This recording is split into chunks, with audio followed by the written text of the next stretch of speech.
2025-এর 13ই জানুয়ারি হতে চলেছে প্রয়াগরাজে মহাকুম্ভ মেলা। এই মেলা এতটাই দুর্লভ যে সবার ভাগ্যে থাকে না এই মেলাকে অ্যাটেন্ড করা।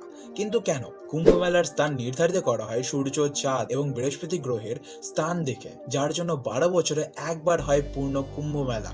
12 বছর পর পর কুম্ভ মেলার স্থান পরিবর্তন হতেই থাকে, প্রয়াগরাজে, নাসিকে, হরিদ্বারে, নয়তো উজ্জয়িনী। তারপর 12টি পূর্ণ কুম্ভ মেলা হওয়ার পর 144 বছর পর একবার হয় মহাকুম্ভ মেলা, যা এবার হচ্ছে 2025-এ প্রয়াগরাজে।